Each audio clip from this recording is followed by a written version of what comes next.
नमस्कार मित्रों, हम लोग साइंस की अगली टॉपिक लेके चले हैं प्रतिबिंब। आखिर हम लोग दर्पण में प्रतिबिंब के प्रकार को पढ़ने से पहले प्रतिबिंब को पढ़ेंगे।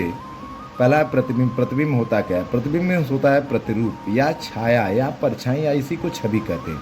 प्रतिरूप भी कह सकते हैं, छाया भी कहते हैं, परछाई भी, और छवि कहते हैं कि किसी बिंदु वस्तु से चलने वाली दो या दो से अधिक प्रकाश की किरणें दर्पण से परावर्तन के पश्चात जिस बिंदु पर मिलती हैं या मिलती हुई प्रतीत होती है, उस बिंदु को ही प्रतिबिंब कहते हैं। जैसे ये रहा आपका दर्पण।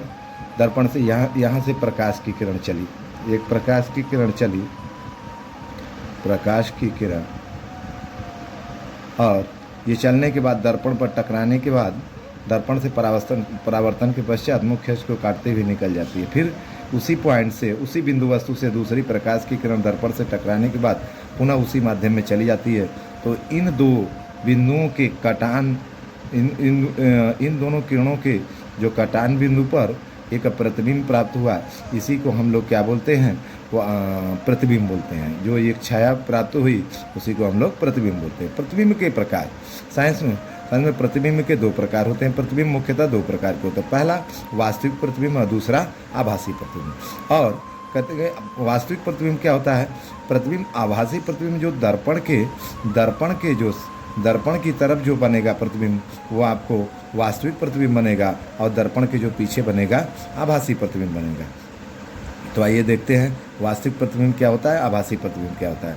वास्तविक प्रतिबिंब, रियल इमेज, किसी बिंदु वस्तु से चलने वाली दो या दो से अधिक प्रकाश की किरणें दर्पण से परावर्तन के पश्चात जिस बिंदु पर मिलती हैं, उस बिंदु को आभासी प्रतिबिंब कहते हैं। जैसे ये पहली प्रकाश की किरण चली, दर्पण से टकराने के बाद या दर्पण से परावर्तन के बाद सीधी चली गई, यहाँ से मुख्य अक्ष को काटते हुए सीधी चली गई, और उसी बिंदु वस्तु से दूसरी प्रकाश की किरण दर्पण पे डाला तो वो पुनः दर्पण से टकराने के बाद उसी माध्यम में वापस चली जाती है। तो इन दोनों प्रकाश किरणों के कटान बिंदु पर एक प्रतिबिंब प्राप्त हुआ, जिसे हम लोग क्या कहते हैं? वास्तविक प्रतिबिंब कहते हैं।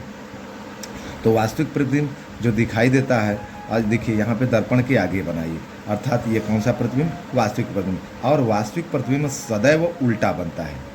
ठीक, वास्तविक प्रतिबिंब सदैव उल्टा बनता है। आते हैं आगे, आभासी प्रतिबिंब कह रहा है, इसे हम लोग वर्चुअल इमेज कहते हैं। किसी बिंदु वस्तु से चलने वाली दो या दो से अधिक प्रकाश की किरणें दर्पण से परावर्तन के पश्चात जिस बिंदु पर मिलती हुई प्रतीत होती हैं, वहाँ पे मिल रही थी, यहाँ पे क्या है? मिलती हुई प्रतीत होती हैं, उस बिंदु को आभासी प्रतिबिंब कहते हैं। यह प्रतिबिंब आपको बस केवल आभास होगा। जैसे पहली प्रकाश किरण हमने डाला दर्पण पे, तो वो टकराने के बाद इधर निकल गई, फिर दूसरी प्रकाश किरण दर्पण पर डालने के बाद इधर निकली। इन जो निकल रही है प्रकाश किरण, अगर इसको पीछे तक बढ़ाएं तो यह मुख्य अक्ष को किसी बिंदु पर दोनों आके काटेंगी, जिस बिंदु पर कौन सा प्रतिबिंब बनेगा? आभासी प्रतिबिंब। इसी को हम लोग क्या बोलते हैं? आभासी प्रतिबिंब कहते हैं। That's all. अगर आपको टॉपिक अच्छा लगा हो तो लाइक और सब्सक्राइब करें। धन्यवाद।